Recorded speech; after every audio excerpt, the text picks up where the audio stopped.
Welcome to the OAPN podcast with your host, Adarsh Sakare. No bullshit, no cuts. 100% raw conversations with 0% fucks to give. We don't encourage the consumption of alcohol, but if you want to open up a cold one while you watch this, it's not a bad idea. Welcome to episode number 113. On a personal note with Adarsh Sakare, on 112 we had Sakshi that's going to be releasing tomorrow. I think as sweet as that episode was, there's a little fear in me because I think it's going to trigger a few people in the wrong way. But I hope it's all taken in good sense of humor. But we enjoyed shooting that. I hope you watched that. If you haven't, you should definitely check it out.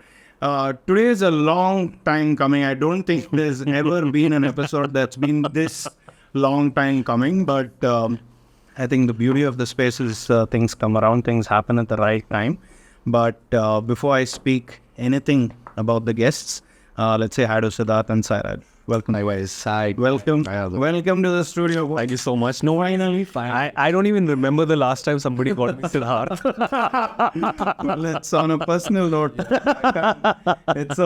I think it's a very ritualistic thing for me. That's why I asked you. Got it. That's how I... Anyway, welcome to the studio. Thank you, man. So Pumproom is the elephant in the room that got us here.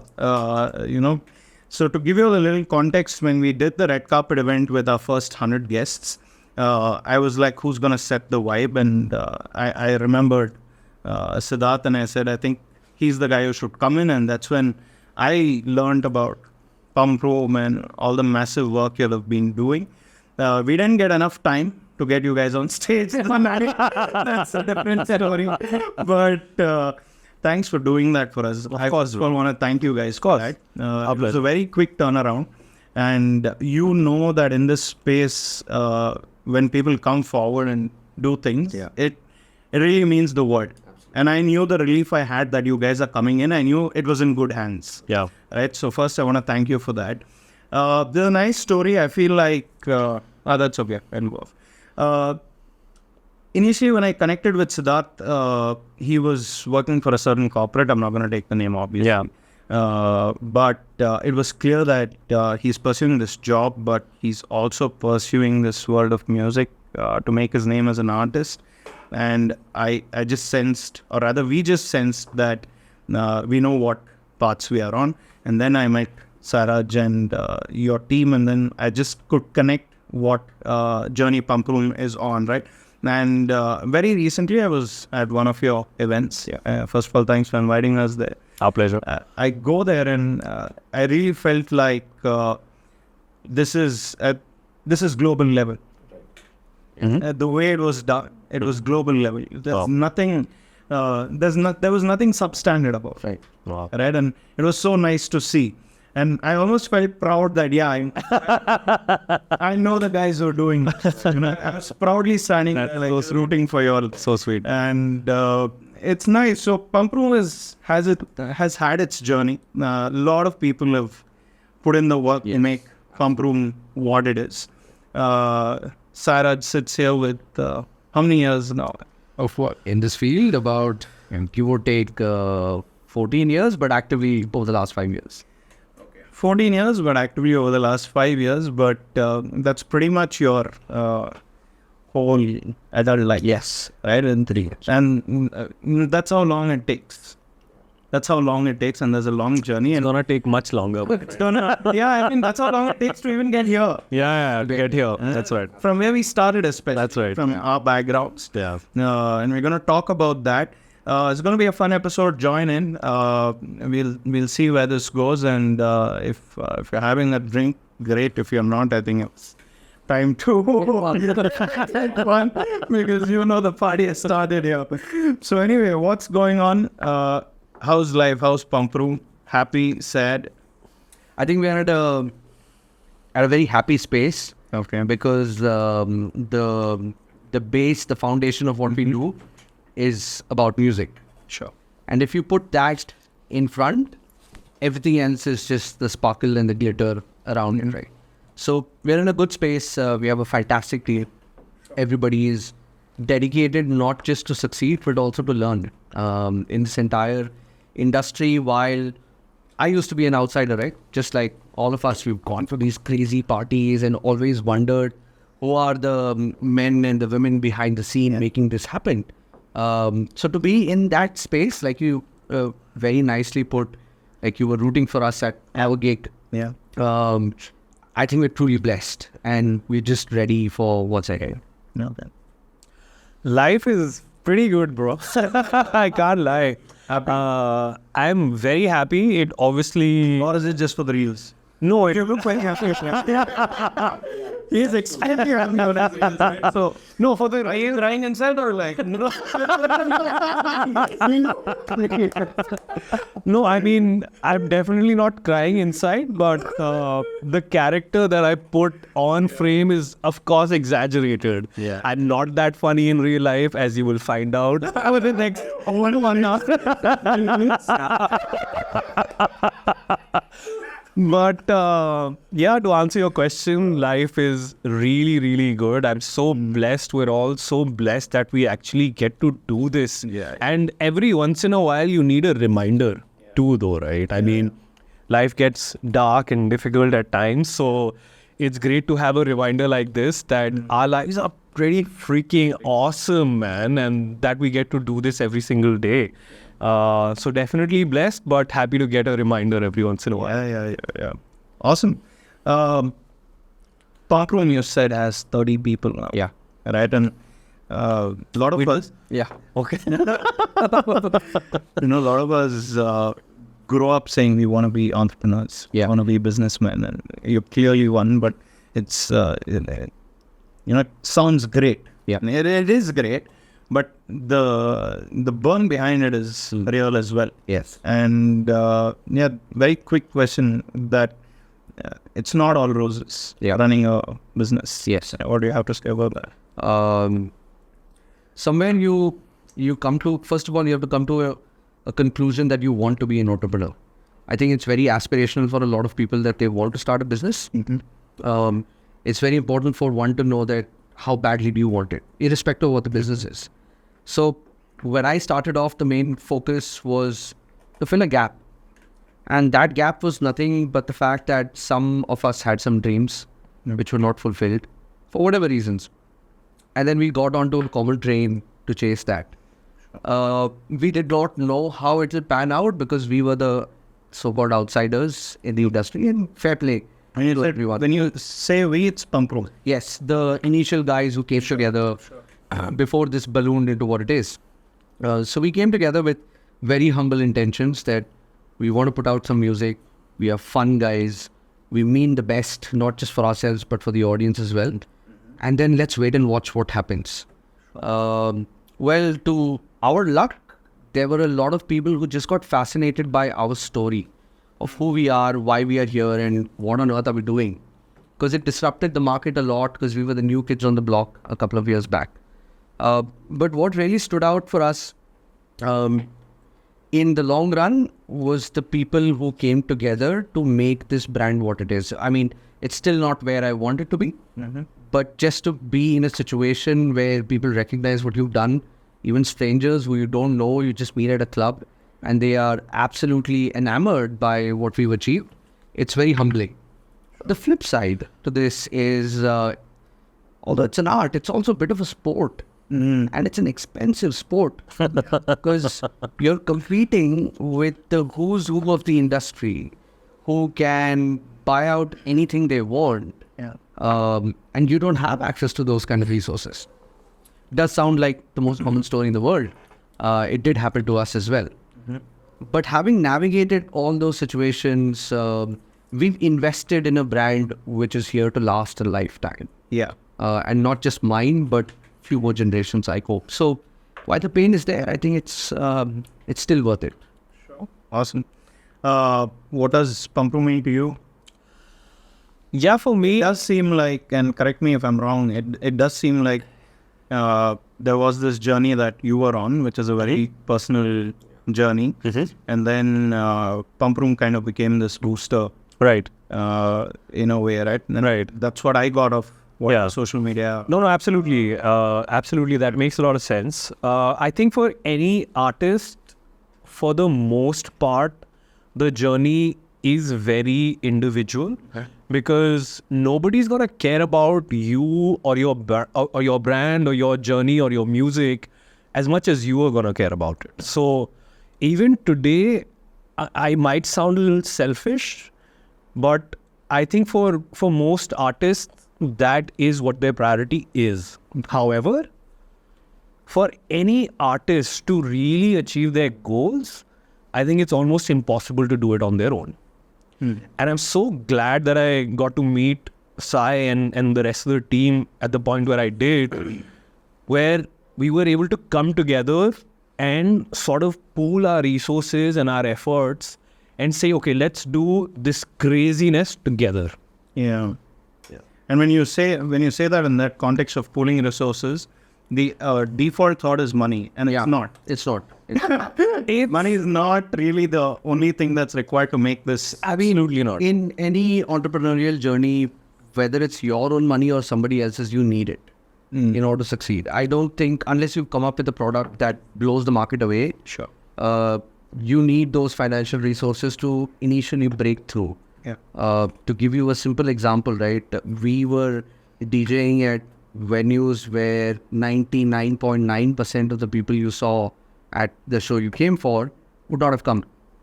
There was no way they would have come for those shows. But to get to those shows, we had to make some big moves. And that could have only happened if there's some money on the table.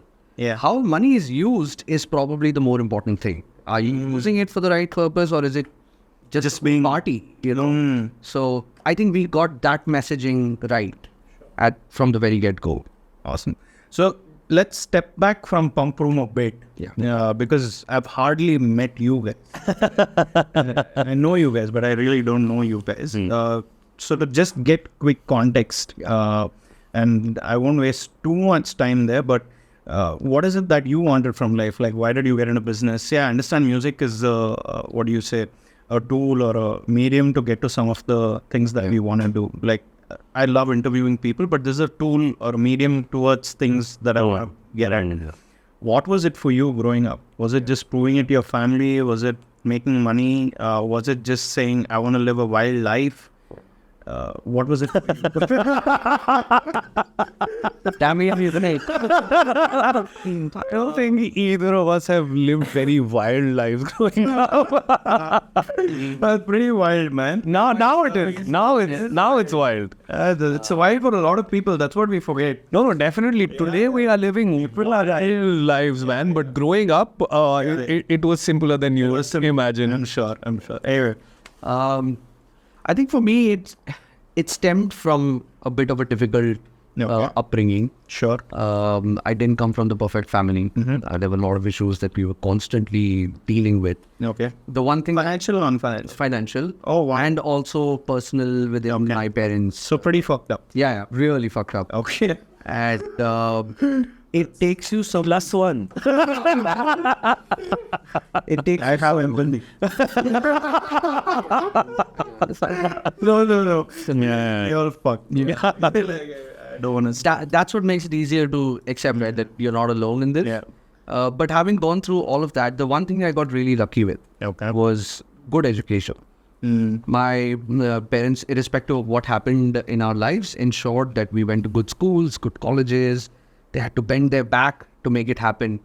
And there was always this feeling that, you know, where do I really belong? So I was born in Calcutta. I grew up my entire schooling was in Delhi. And then I realized, holy shit, I can't survive in Delhi. It's not possible. Culturally, it's so difficult once you've crossed the teenagers. Yeah. So I moved to Chennai. You would beat someone up in Delhi, I think. I will get beaten up in Delhi. You think he'll beat someone up? Sure. I think For sure. That's why Sai is the least violent man I've ever met, bro. Yeah. He's just like, bro, just fuck off. So I got to Chennai, and that was a very big reset for me in my life.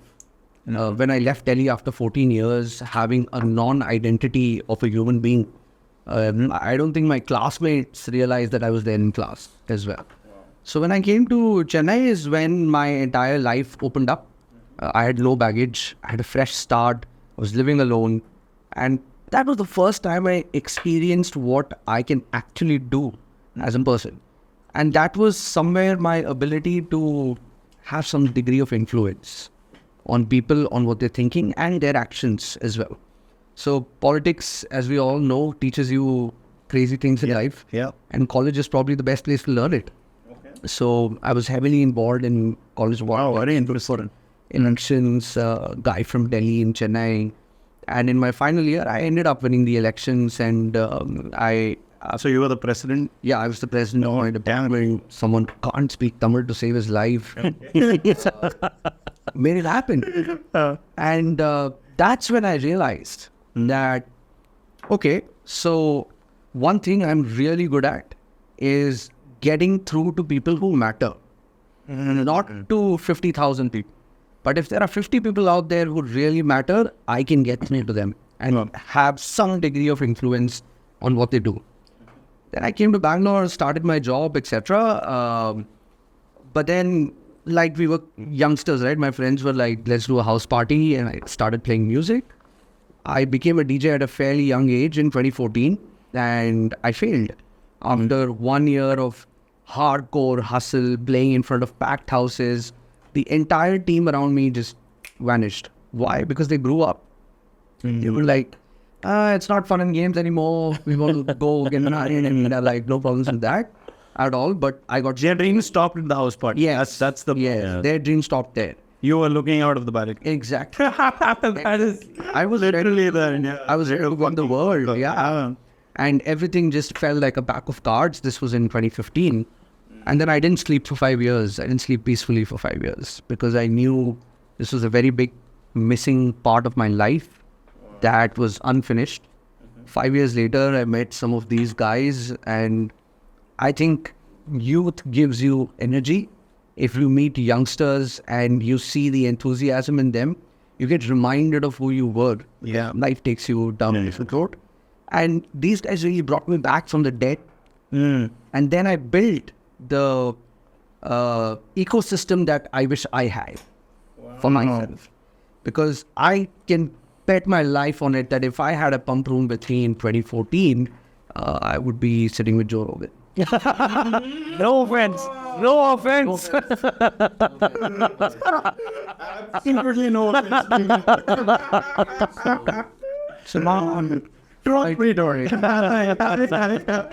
I restarted the wheel. I had no cons about it. I had enough money saved up, and God knows I've put every penny into it. And I'm really delighted that I have what I have. Awesome. We'll come back to that. What did you want? Yeah, I think a lot of our sort of themes in what I'm about to say are similar. You don't have the same trauma though. In some sense, I'm going to call it out. He does. Yeah, maybe in some sense, I mean, Hard to believe. Yeah. I mean, I feel guilty if I say that I had a very challenged childhood, because in some senses I really did, but in some senses it was amazing, because I'll tell you, my father is in the foreign services. So we've luckily traveled all across the globe and lived in many countries while I was growing up. So even though that sounds like a blessing, and it is, it did obviously come with its own challenges. Like, What was the most fucked up part of it? like he said, kind of that identity crisis of who I am, I think was really, really prevalent, because you're in one country for 3 years. It's a completely different culture. It's a completely different set of people. It's a completely different mindset. It's a completely different language. Everything is different. You're here for 3 years. Okay? Let's go to another country now. You're in another country for 3 years. And that kept on happening till I was a late teenager. So growing up, even though I got to see the world and, experience all these different cultures, I never could really figure out, okay, who am I? Who is this person? Am I just like a summation of all of these different people and experiences that I'm meeting? Or is there actually something in there? So that was a big challenge growing up, and, there were a lot of challenges at home and stuff like that. But like I said, it was sort of a blessing in disguise because I got so much exposure. Yeah. And at the same point of time, that's where I really got exposure to music as well. So my father is like a big music fanatic, or at least he was, and he used to carry initially like hundreds of cassettes. Everywhere we used to go, he'd have like this collection of cassettes, which eventually turned to CDs, which eventually turned to like a bunch of YouTube playlists, etc., etc. So that was really my first exposure to music. Like every Sunday or every Saturday, my dad, early morning, he would start playing this music, and that's what I would wake up to. I would come down like, yaar, why kya music baj raha hai yaar? Sone do. No, well, that you know. So, look at him now. So that was really my first exposure to music. And eventually, when I met so many different kinds of people, they obviously exposed me to their music as well, right? And at that point of time, it didn't really mean too much. It just came really naturally. Because, okay, like I'm listening to so much music at home, like can I just like exchange a couple of CDs with these guys? Like, hey, just check out what I'm listening to at home, and okay, what are you guys listening to at home? And they used to share their CDs. And eventually it went to pen drives and, YouTube playlists and all of that. But yeah, that was sort of the exposure to music, and it started very early on. But as far as thinking about becoming something or becoming someone or an identity, that didn't really exist, to be honest, man. And I just kind of went with the flow, I went with my family wherever they were traveling. I eventually settled down in India because it eventually just got too difficult, just kind of jumping around. And then even when I settled here, I think it took me a really long time to really figure out who I am, or what do I believe in, or what do I stand for. I was just sort of going with the flow. कि अच्छा लोग क्या कर रहे हैं? ओ अच्छा लोग ये कर रहे हैं, ठीक है हम भी ये कर लेते हैं. अच्छा लोग BBA कर रहे हैं, हाँ ठीक है कर लेते हैं हम भी, हाँ क्या दिक्कत है. लोग MBA कर रहे हैं, ओ अच्छा हाँ हम भी, लोग जॉब कर रहे हैं, हाँ ठीक है हम भी कर लेते हैं. So that really, I think that thought really started sprouting during COVID. When I was like, dude, what the fuck am I even doing with my life? Like, what is this? That is when things really took a break. And at the same point of time, I was just like able to, get some context of, okay, What's going on? what is going on? What is life? What am I doing? What do I really want to do? And that is where, music and Sai and everybody else sort of came into the picture. Sure. Coming back to you and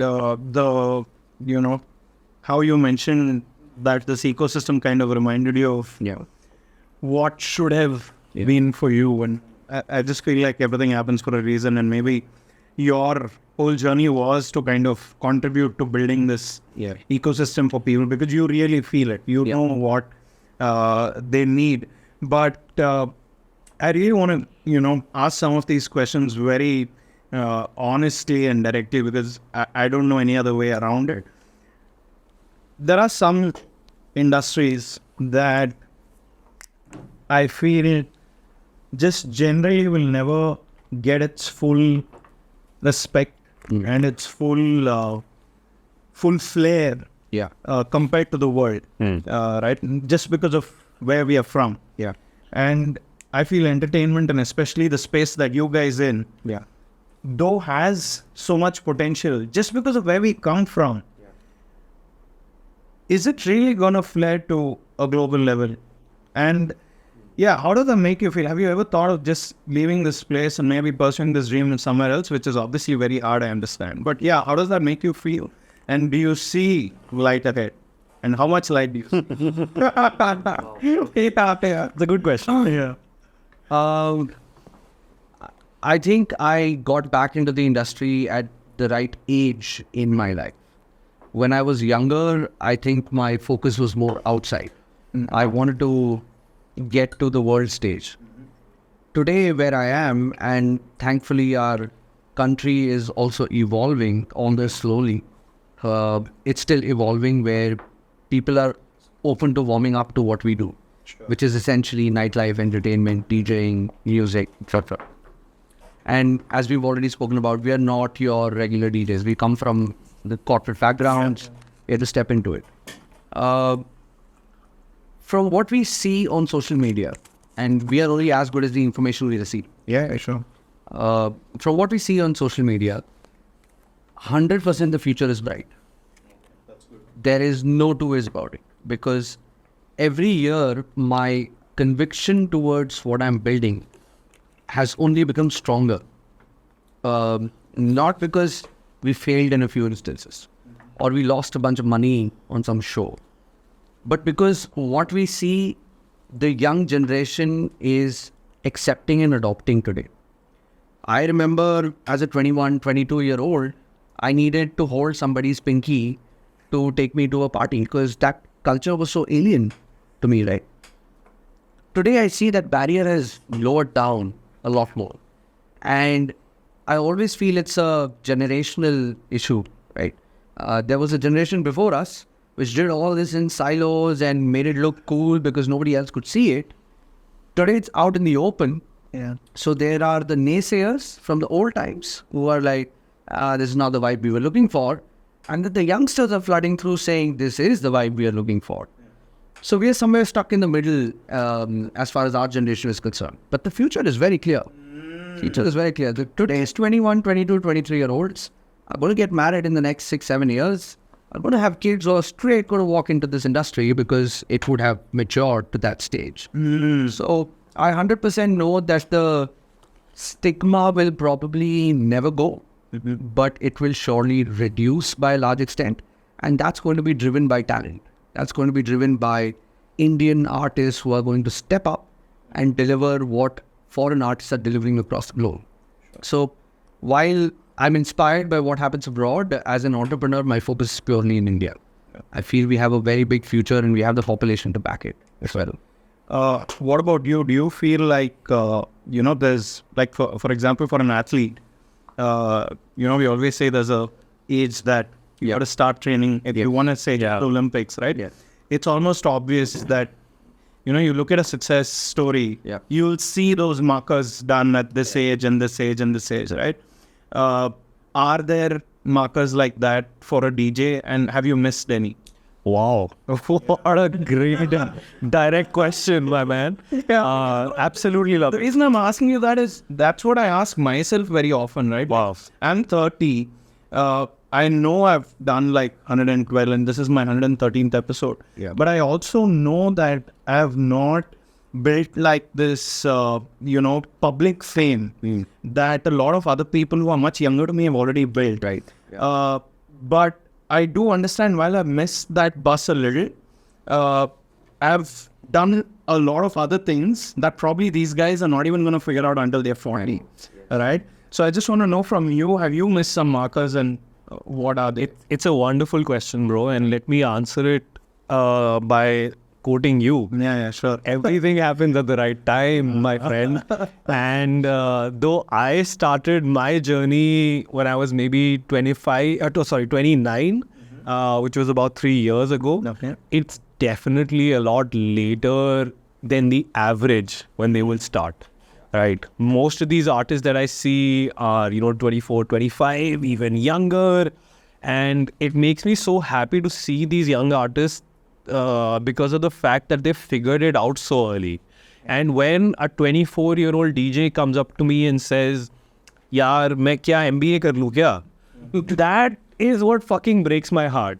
Like, bro, you've already figured out what you want to do. Why are you falling back into the trap? Exactly. But obviously at that point of time, it's very difficult for them to also understand. So even though I started at 29 years old, I feel that it happened at the right time. Because so much of what I understand about the world and life and even music for that matter now, I don't think I would have understood if I were 21 years old. Definitely I would have had the advantage if I had started this journey when I was much younger. But I'm so happy that it happened when it happened, yaar. And because of my age and because of my experience, I see it as an advantage over so many others. Sure. Thanks for being that open. And that's what I appreciate. So those were some of the markers you'll miss. Let's talk about some of the bullseyes. That's equally important. What makes Pumproom? Like at the heart of it. Yeah. And I'll start to just give a line to this question, right? Yeah. If someone asks me what's at the core of this podcast, I would say I genuinely believe there will never be a more honest podcast that ever has been shot. Wow. I want to be known as the most honest podcast there ever was. Wow. Right? And I feel that's the core of what I want to do. Yeah. So what's the core of Pumproom for you? It's actually very simple, yeah. It's it might sound cliched, but it's 100% the people in it. It's not a one-man job. Whoever thinks it is delusional.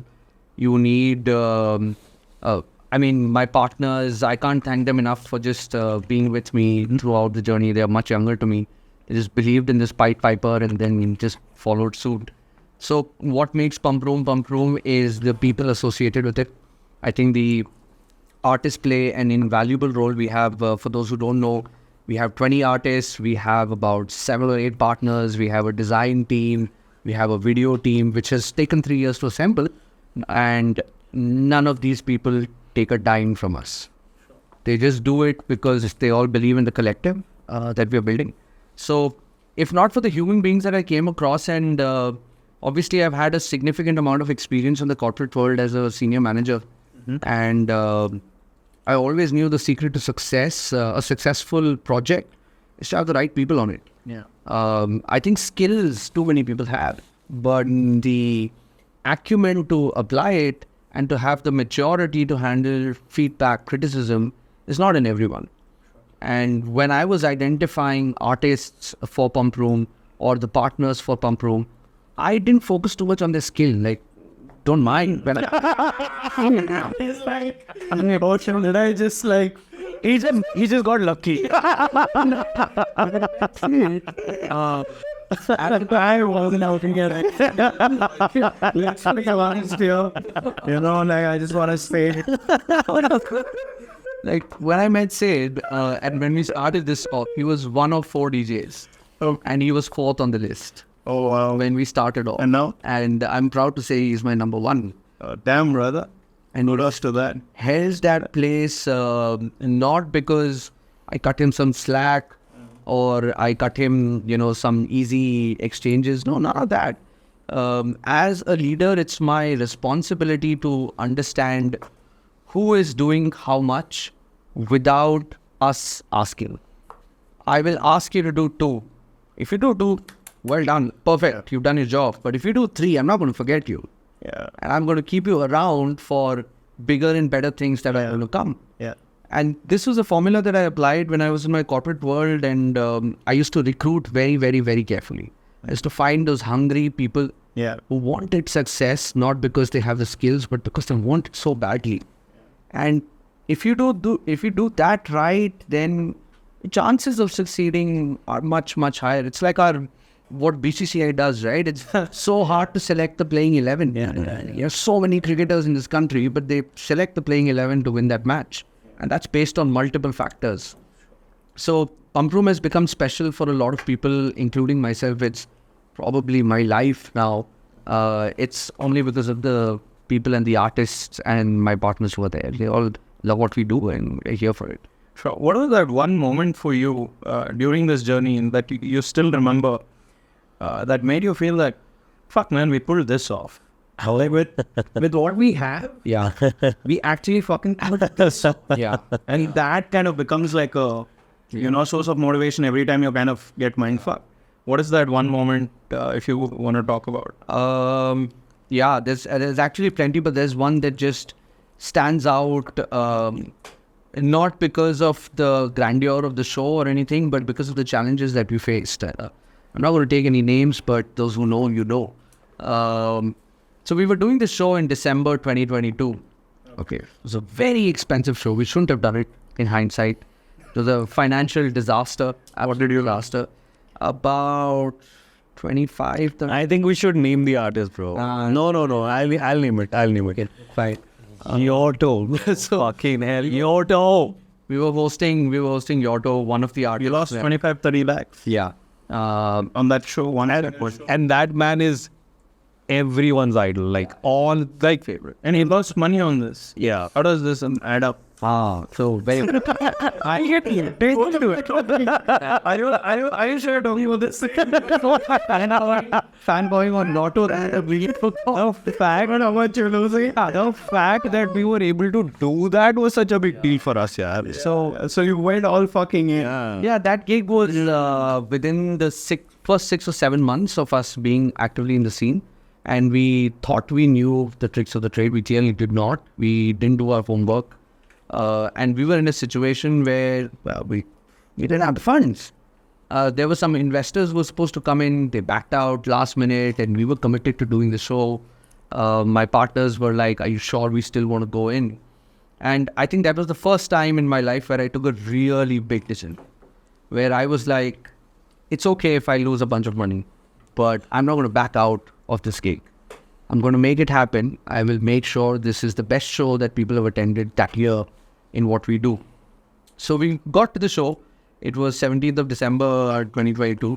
And the show is about now. Yeah, the show is supposed to start at 5 p.m. and it's 5:30 and the guy is still fixing some lights on the ceiling. The DJ is one of the opening DJs started playing and all this chaos is going on. We don't know if people are going to turn up. So that night... What was the expected number? Well, we were hoping for about 1,500 people. And we had about 1,500 people. I really don't know where the story is going. Let's go. Yeah. So we managed to... So when Yotto came on stage, he came on stage at 10 o'clock and he ended up playing for 3 hours because he couldn't believe what he saw in front of him. It was like a proper packed boiler room. It was one of his favorite shows and one of our favorite shows. And state-of-the-art equipment, sound, light. So when he came on stage and he started playing his set, I still remember me, Sid, our better halves, and we were all standing backstage seeing what was happening. And we saw this tsunami of people just absolutely lost in the music for 3 hours. They were just lost. They would refuse to leave right till the last person on the dance floor stayed there, right? It was suffocating. It was like a bunker. Not the most conducive environment, I must admit. But they stayed.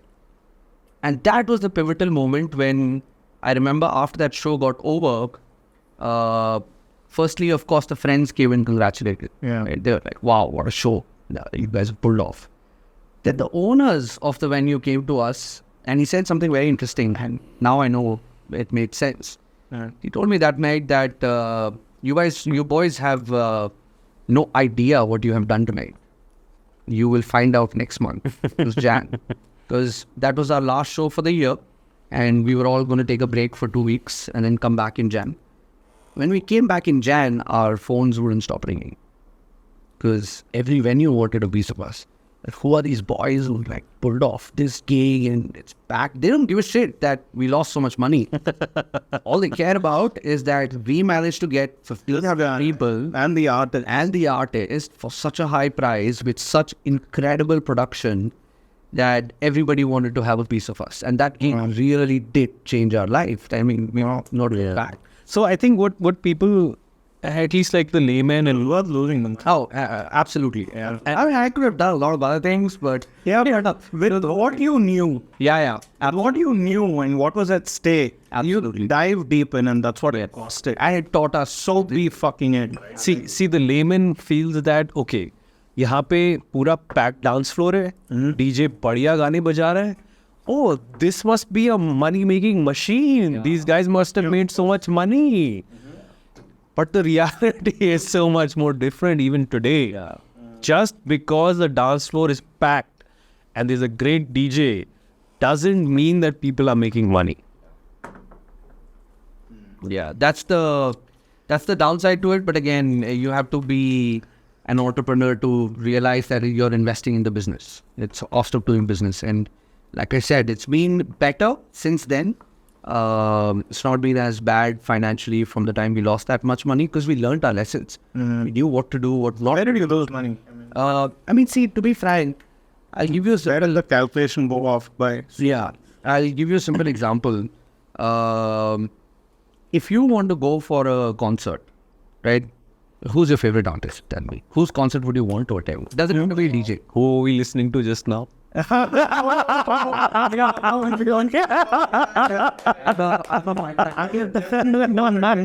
therapy. Oh, that's it. We're done with the podcast. I'm going home. It's on my bucket list. I was there with the first one. At Jayapura. You succeeded, my friend. We're happy. This trauma and this guy is gone to fucking group therapy. I'm done with you. No nasty, bro.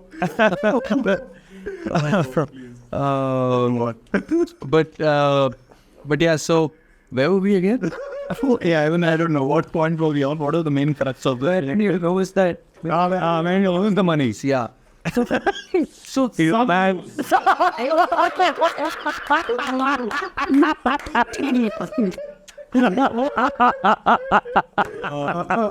So one very interesting thing.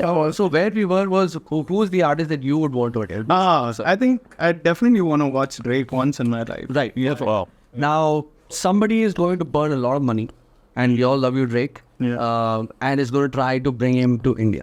Now, when that happens, they are probably going to slap a fee of 6,000-7,000, if not 10,000 per ticket. Per ticket, yeah. Right? Yeah. Let's say for the conversation, it's 6,000 rupees.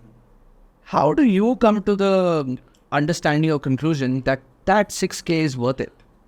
You don't know how much Drake costs. Yeah, You have no idea as an audience, right? You're only evaluating on the fact that, okay, the guy I want to listen to is coming to town and I want to go for that show. But the minute the tickets come out, there are only two reactions. One, oh wow, it's so cheap, let's book it now. Two, are you seriously going to charge me so much for this artist? Yeah. Right? Yeah. Now, that's where the biggest gap in our industry is. The audience does not know how expensive the artists are. They don't understand the cost that goes into doing these shows.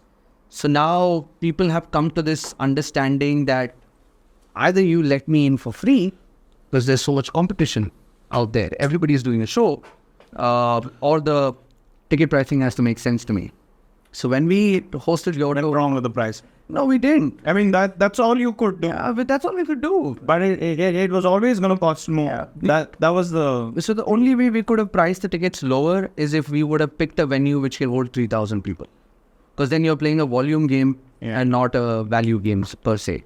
So we really lost the plot there. We thought, okay, we are getting this artist. You will understand how expensive it is. But I don't think they do. Didn't come out. Yeah. What was the point for you that you felt, kuch to khada hai? Yeah, we were actually, Sai and I, while we were coming to this podcast, you wanted to be honest. Really, I'm being honest. all love. This guy was talking about that. Fuck.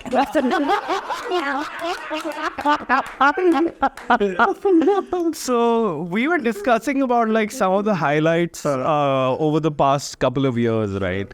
And I was like, bro, I don't even want to talk about the highlights. Like for me, the whole struggle, like I was just being like a cliche fucker. And I was like, bro, I just want to talk about the struggle. Like that is the highlight for me. The fact that I'm able to just do this every single day, that is good enough for me. Like there are no moments. Yeah. There are no moments that I look back and I'm like, oh yeah, this is what made the difference. But realistically, there are. And so I highlighted a few of them. So I'll talk about one of them. Sure. There's this IP that we started called A Night of Slate. Okay. Slate is basically our artist management wing where Sai said that we manage about 20 artists. And this whole night is sort of centered around our own artists. At the same point of time, sort of educating our audience about the different genres of music that our artists play. So every artist will play a unique genre of music, and that artist will have their own visuals, they'll have their own color theme. So for that, yeah. So we'll start with, for example, deep house, we'll go to progressive, we'll go to techno, and then we'll move to trance. All of these will have a separate set of visuals, separate set of colors, separate set of music, all of this. So we started off just thinking कि यार बस ये करते हैं, अच्छा idea है. Sai and the rest of the gang just sort of came up with it. Like भाई try करके देखते हैं. Like what's the harm in it? And I remember, so I played on the second edition of this at Sunburn Union, which is right now probably, if not the best, one of the best clubs in the city. More known than the others, at least. Yeah. For the average Bangalorean, it's... Yeah. Excuse me. And I, as an artist, was used to playing to, a few hundred people. And that night, when I came onto the stage, and even before that night, right, like we just all felt that there's something special really happening here. I actually made a vlog about it. There's also a reel about it. Reel, so I checked out my Insta page. No, I remember the reel. That's what I was saying.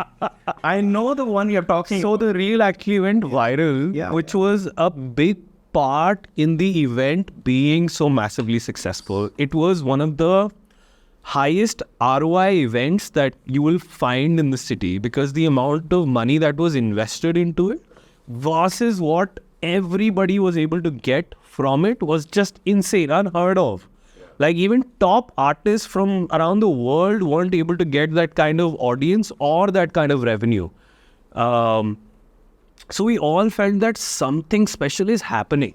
Yaar, kuch to hone wala hai. Like just even a few days before the event, we were like, okay, there's just some electricity in the whole city, which is just there. And that's when I felt, yeah, let me just vlog this whole experience. I had never made a vlog before that. That was my first ever vlog. I just got my camera guy. I'm like, bhai, just vlog this whole experience, because I don't even know what I'm feeling. Yeah. Eventually, when I got to the club and when I walked up to the stage and I saw more than 2,000 people in front of me just bouncing. Yeah. And I had even started. Sunburn. This was Sunburn. I hadn't even started playing. Just to see more than 2,000 people bouncing, just waiting for my music. And when I started playing, oh my God, like I don't think I've still had that experience, even though I've played for that much people. Yeah. That experience, because it was so unexpected and because it was just for us.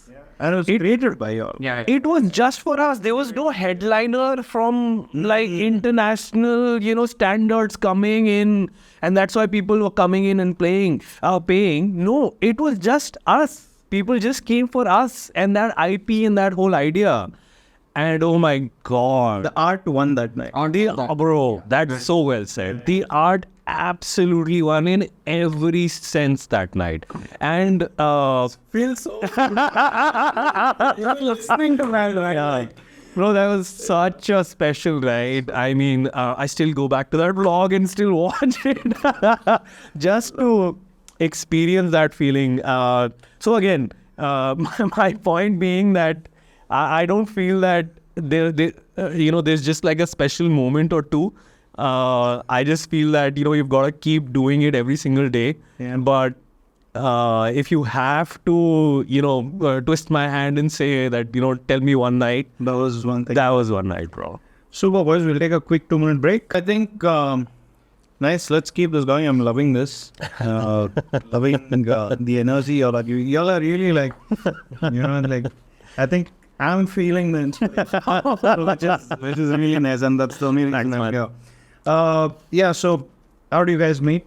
Why did you decide to work with him? Why did you decide? Actually, I know why you decided to work, but yeah, how did that happen? I'll let him answer that question. This was recruitment 101. So I was at a workshop at a school where we studied music production and DJing. So I was there for a workshop where somebody was talking about music marketing. How do you sell your music? What kind of stuff do you need to do? And the seminar was being hosted by one of my friends. So I was a backbencher because I was not interested so much in that information. I was interested to see who is coming to listen to this. And there was this one guy who was a front bencher. And while a lot of people asked questions, he was the only person who asked questions that were relevant, that could be applied and implemented tomorrow, not 10 years from now. Right? And that was this guy. When I saw him ask all these interesting questions, and then I went and checked out his Instagram profile, which was nothing that time. Absolutely nothing that time. I had just created this personality called Sidbit, and I was like, okay, this guy is interesting. And then what really stood out for me was the fact that he went over and above everybody in his peer group. Considering he was an absolute rookie, I will measure him against all other rookies. Yeah. And when I saw that he went over and above, he hired a villa and some golf course and shot one YouTube video with a drone and shit when nobody was watching, he still did that. And then I saw that and I was like, holy shit, you know what? This is the guy we need. Because if he can do it, it'll probably push us to do more. So I spoke to him, initially this boy from Delhi who had just landed in Bangalore and arrogant as fuck. You're exaggerating that, bro. Come on. Fast, and I was like, okay, let's try and channelize this, right? So he came on board as an artist of ours, and obviously for him, we were all new. Whereas the other 3-4 people in my team, I had known them for a good amount of time. So it was almost the outsider coming in, and he hit his rough patches very early. So what were these? There's like a saying, right? You want following. So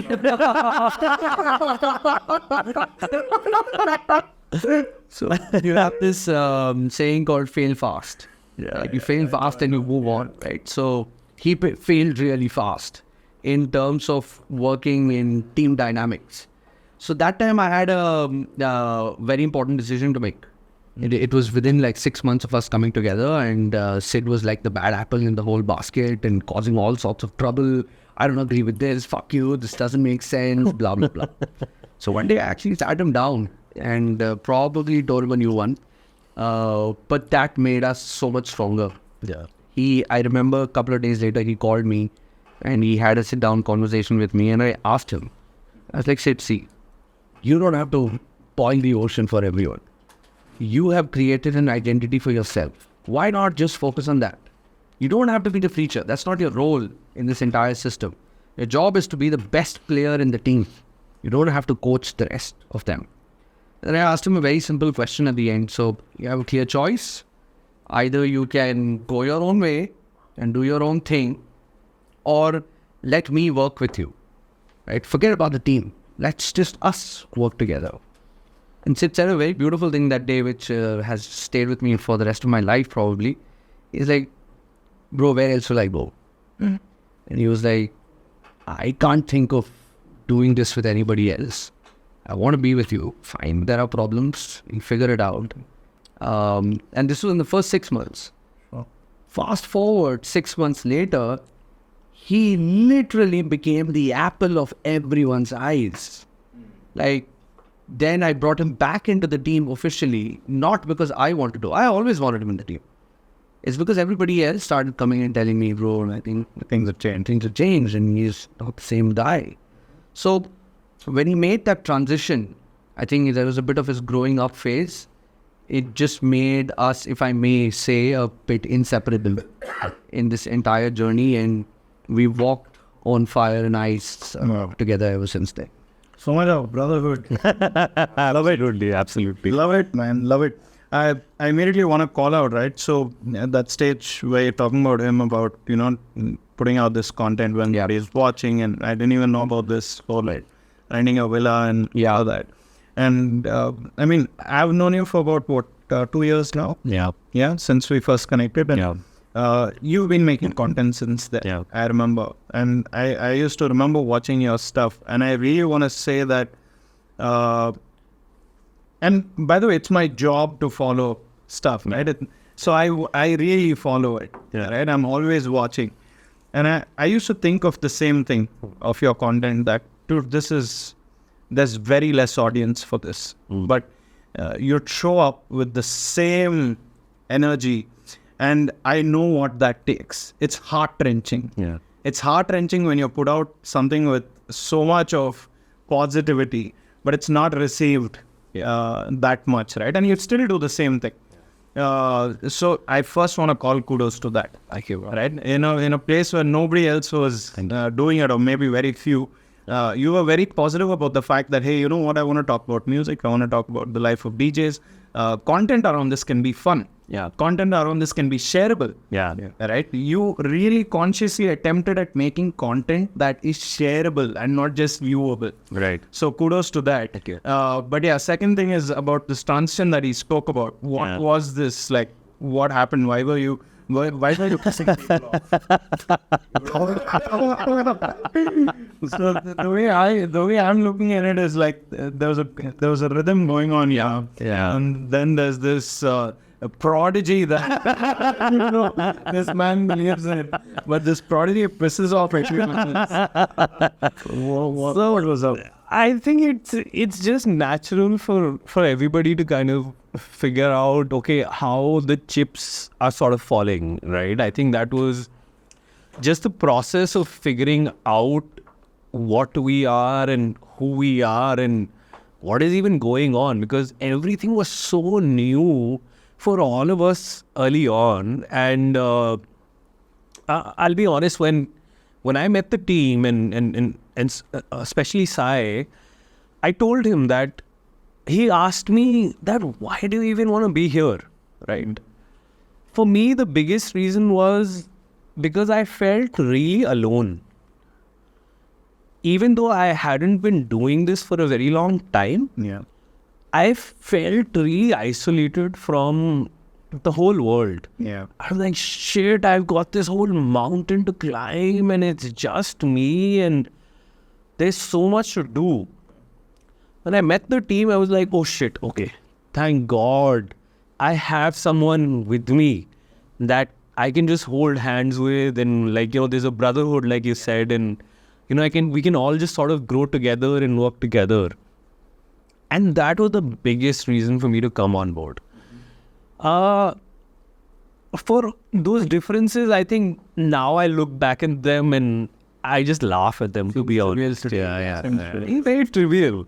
I was just like, no, we've got to look, we've got to look at the longer picture. We've got to look at the bigger picture. The team was celebrating smaller wins. And I was like, no, this is nothing. This is nothing. We're just like, come on. Your point of view was like, no, that's equally important. Yeah. Absolutely. Yeah, it's just Absolutely. both of you want the same. Looking at it. He was being a good leader and celebrating everything that we were winning. And I was just like, come on, don't even, like, this is not even worth celebrating. I said, I know what I mean. Yeah, but since day one, the whole objective was that, okay, there's this team, there are these set of people who want good for me, who, want to add value to my life, and vice versa. How can I add value to their lives? I think just that sort of transition took a little while, but eventually I think for the most part we've gotten there. Sure. Tell me about a fuck up you didn't want to do. And you really majorly fucked up. And that's on you. I think I've done a lot of shows. Ask me that question. Sorry, please. I think I would have said something, but that.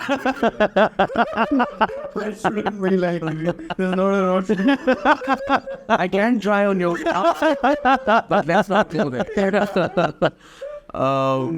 I think I have not been a great businessman.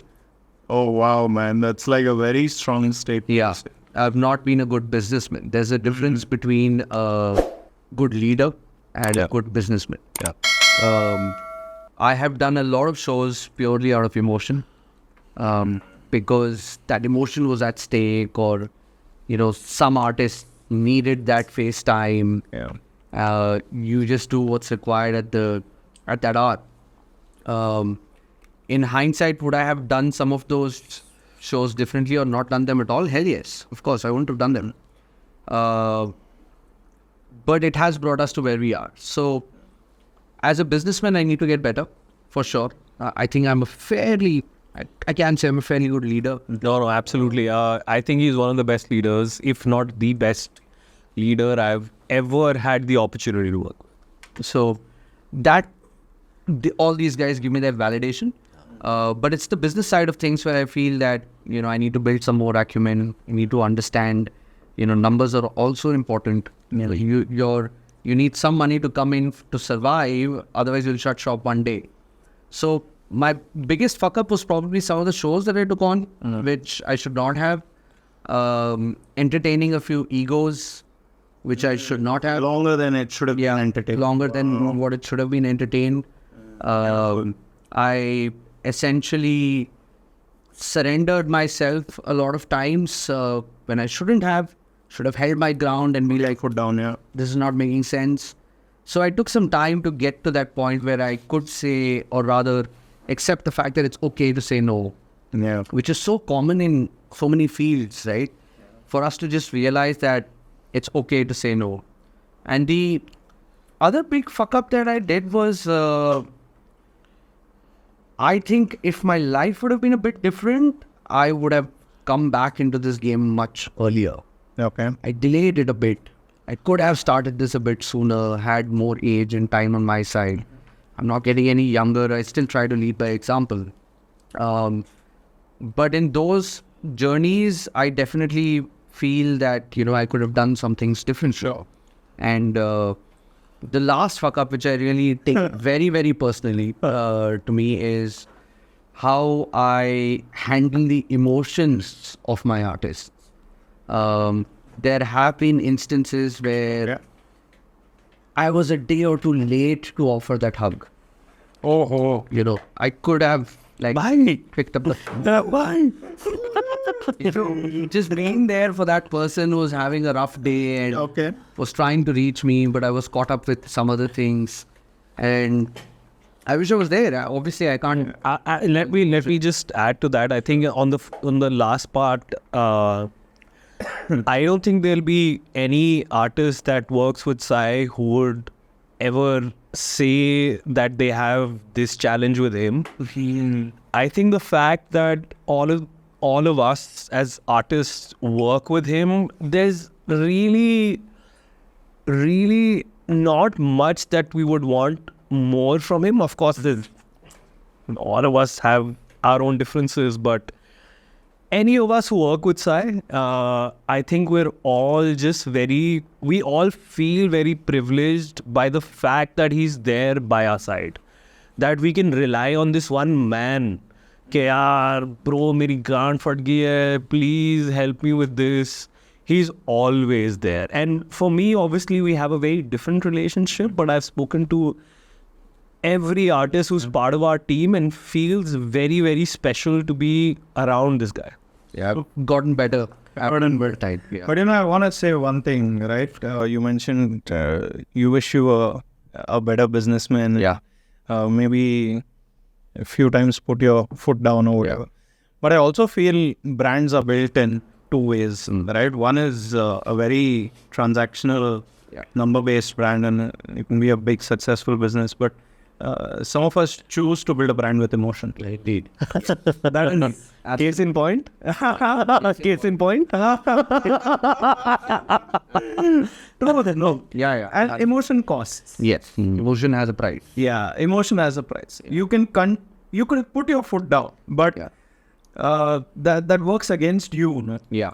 That's the problem. Yes. And like if someone, that's why you're able to talk about Pumproom as a brand, and most of these definitions are filled with emotion. Yes. Absolutely. And you didn't give me numbers, you didn't give me the revenues, you didn't give me the spots you sold. Yeah. That was the emotion, the people, and that's always two different type of brands, and that's the cost, right? Yeah. And I just wanted to check with you, like you mentioned that he's always there for you, right? But has there been a point in this journey where you felt that, this is not happening, man, this is not it? I think there were a lot of questions initially because, like I said, all of us were so new to the whole game, like we were still figuring out what is what. Initially, there have been a lot of questions. But now, eventually, the kind of relationship that we have built, even if there's a better alternative, I don't think I want to do this without him. I don't think this is the game I want to play without him. Sure. Awesome. I want to get into a different topic now. Go for it. I wanna get a story where high crisis moment, but you all pulled it off. Nobody got to know. There's so many, but Middle of the moment, high crisis, high stakes, pulled it off. Nobody got to know. You're like, oof, that was too. I think that will be our first ever international act that we did. Okay. It was in August 22. Okay. So we were hosting Knox One, and like I said, before that we were playing at clubs where I wouldn't want to invite you. So we You're anyway there. we got to this stage where an offer was put on my table where this kid, literally, he's still a kid, he called me and he was like, Sai, I'm hosting this artist, and I want to take some artists from your roster for the supporting lineup. Got People who will play from 5 to 8 or 4 to 8. And I said, okay, cool, sounds good. Then he called me again after 5 minutes and he's like, would you be interested in investing in this show? And that's when my eyes lit up, right? I was like, fuck, this is my chance, right? How else do I figure this out?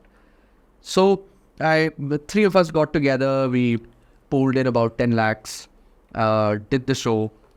And you won't believe, on the day of the show, we had sold about 300 tickets, roughly. And the venue size was again 1,500 plus. So we have more on. Start small, guys. Just a lot easier. better to sell out 100 seating and do a good job with that. Of course. So that was our first event where, we stayed up all night. The event was outdoor. So the production had to be done. That was our first experience of being up till 6 o'clock in the morning, sleep for like 90 minutes, and then back at the gates to get things rolling. At the end of the night, we had about 1,200 people who turned up. And we were all so overwhelmed with emotions that even it took us time to realize what we had achieved. I remember Sid was in the audience and he was not even on the lineup that day. Oh, you weren't? He wasn't on the lineup. He came up to me and he just looked around. What have we done? Yeah. And I was like, I can't believe this has actually happened. That was a night when we really felt that we pulled the summit out of the hat. Yeah, nobody expected. I mean, that was really the moment where we sort of came to the other side of the table. Yeah. Right? We had always imagined कि यार ये लोग हैं जो लोग ना बड़े events करते हैं with all these international artists and they have so much success and one day we would want to come here and be in this position and that was the night where we actually saw the other side of things, and I was just looking at the audience and they were just like, oh my God, I couldn't process it. I was just looking for my own people to just sort of meet eyes with and say that, bhai, kya ho raha hai? Like, how is this possible? Like, did we pull this off? Yeah. We have guys who were just playing in the next door bar a couple of months ago, and now we are like, We felt like frauds. It was completely impossible syndrome. Don't tell it. But we did it. We'll cut this part. You know, a big part of your success sometimes is not just about getting the numbers. Yeah. It's about getting the right people. Absolutely. Yes. Right? Now, as an artist, leave it from a business point of view, right? When you're up there playing it, you know if you have the right people there or Yes. not. Yes. Talk me through that, right? You can sell the tickets, but when you sell it to the wrong people, Yeah. it's so messed up. And how often does that happen? Quite often. I mean, it's part of the business which you have to accept that there's always this ratio that you're constantly fighting against. Yeah. If you, like, you start off with 20% of the audience that come for the music, the rest are here for the party. You hope that with your consistent effort, that number is being pushed further up. And you get to a brand where people want to associate themselves with this brand because they love the music or the energy or what's being said in front of them. You will always have that 40% of the audience who just want to be here because it's a cool party to be in and they have enough money to burn. Now, they are also required for this ecosystem. It's more about how do you tell your story to the crowd? Why should, and that was one of the biggest reasons why very early I took the responsibility of taking on the mic. So if you go for most of the underground music events, almost nobody touches the mic. It's almost considered a sin to pick up the mic and speak. Oh, is it? Yeah. So, I mean, Nikhil Chinappa sort of changed this whole equation. I'll let him answer that. I think it's a bit of intimidation, of course, because until you're pushing buttons, nobody really knows if you fucked up. But if you're holding the mic and everybody can hear what you're saying, you cannot fuck up. The margin for error is really, really low. So at a very early stage, I knew that we as a brand needed a voice to stand up on stage and take that risk and speak to the audience and tell them, hey, welcome to our party and this is Sidbit and thank you for your support and now we are bringing on the headliner. You needed that voice. And I knew none of the DJs who were there in the team had that kind of exposure or even that interest, so to say.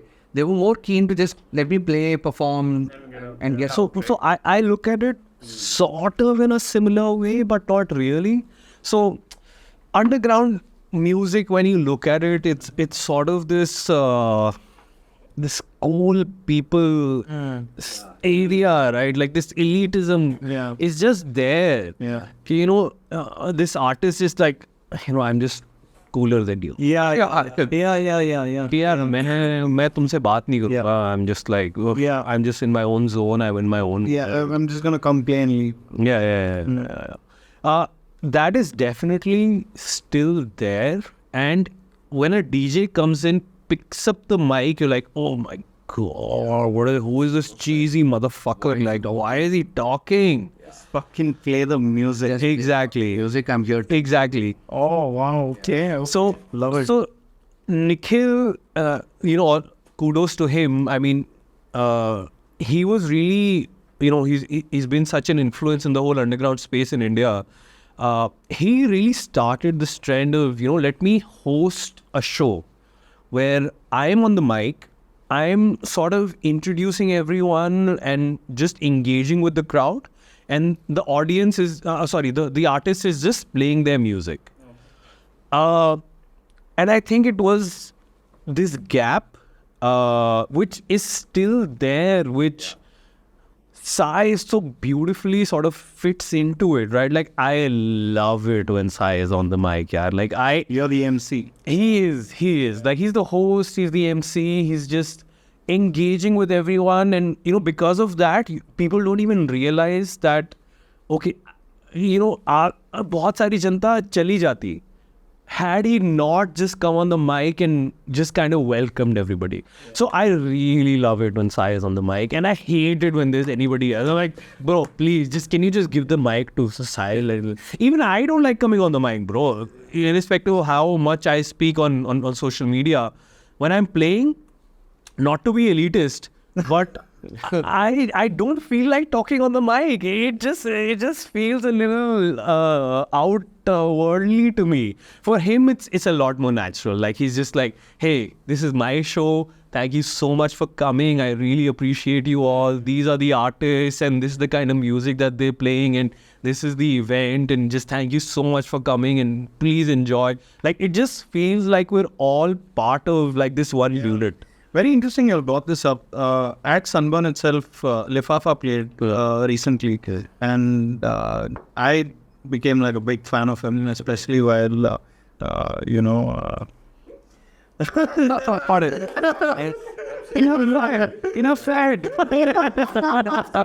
So, really discovered him in the depths of silence by me. Yeah. And I was there, and the first time I saw it and loved it. But I was pissed off that he didn't speak this out. Right. Yeah. I'm still pissed. What do you expect him to say? I'm so happy to be here to start with. I'm so happy to be here. Okay. I respect the love Yeah. you guys are showing. And not in those words, but sort of the Just acknowledgement of of whatever's going on.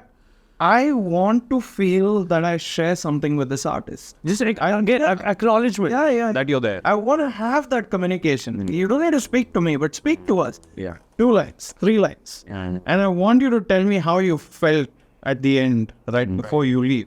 It just feels, because that's how personally I listen to the art. It feels complete. It feels complete. Yeah. So, roaring for like 20 minutes, nobody knows when he's coming on. There's no lineup of artists. Right. There's no lineup of artists that evening. It's just him. Yes, right. And he walks in with no hype. There's no one building that. Right. He walks in, starts doing his thing, and he starts. Yeah. And we don't even know. The more pissing off part for me was I didn't know when it was ending. Oh, right. So that's another thing as just an audience member there, right? I just want to tell you guys that I felt. If he told me that, Like 2 more songs. I was like, what are you prepared? Yeah. You want your girlfriend to give you signs that she's going to be leaving you. Yeah. She just leaves one day. You wake up and she's not there. That's great feedback. That's actually great feedback. We've never thought about that. Yeah, and I just felt like I'm just waiting to interview him one day. And No violence, bro. Please, no violence. No, I just wanna get that. Anyway, I want to get to I have like 1 or 2 things left. And the first thing of that is paint the dream for me, man. Like, what do you paint the picture for me? What do you want? What do you want? And then we'll go with you. And you पहले एक drink पिलाओ फिर मैं.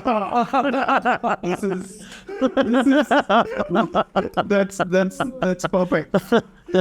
Just my mistake. What do you mean? What do you mean? You're a bartender or what? No, like for myself.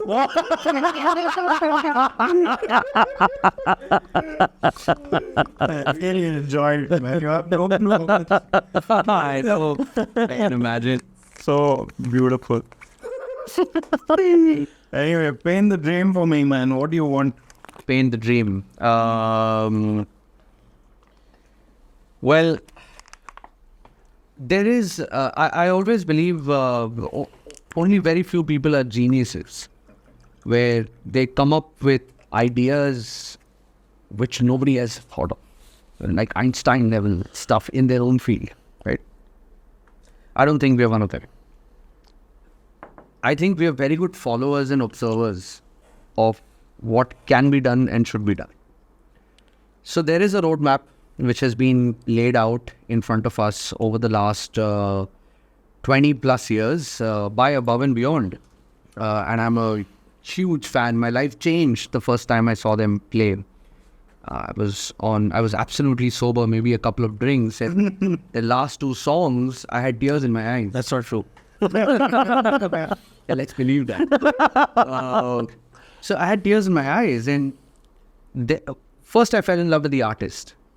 Then I fell in love with their artists. And then I fell in love with the organization. So they've kind of laid a roadmap over the last 20, 25 years of where they've reached as a brand, as a label. They currently have more than 50, 60 artists, top of the line, playing across the world. So that's the picture I want to paint for us. I wouldn't say my people or my artists, but for the industry in general in India. If I can get anywhere close to what they have achieved in the last 25 years, I think I've lived my life. Wow, man. That's my life. And kudos and all the best. Thank you so much for that. Yeah, his goal is a lot more noble. But You just want to fuck a lot of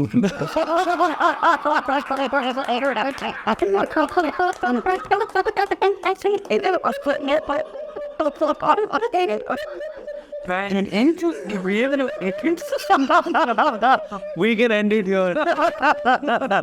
No, I have a beautiful girlfriend who's at home who would love to see this episode, who's given me so much motivation for this episode. And she's always been so excited कि यार मेरे को तेको एक podcast पे देखना है. She's seen me on the other side, but she's always wanted to see me on this side. So I love you. And I want to get me kicked out tonight. Love it too. This part you've spoken about me. Gave you so much action. No, but his intention has always been really, really noble. Yeah, like I've told him from day one also, like he's probably the most selfless person that I've ever met. I'm a lot more selfish. Like I've been inspired from so many of these artists who've just sort of taken over the world and the impact that they've been able to create. I can only dream of being even close to what they have achieved. I've been so lucky, and obviously I worked my ass off to, get to where I am. But there's so much more to achieve, man, as an artist.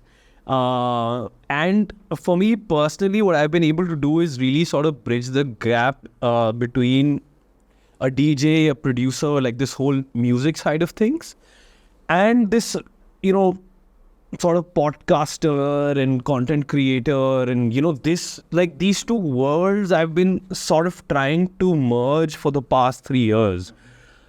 I think that's the sort of space I want to keep exploring, because it's so exciting. It's really me. I'm not trying to fake any of this. Yeah. I just want to keep doing that.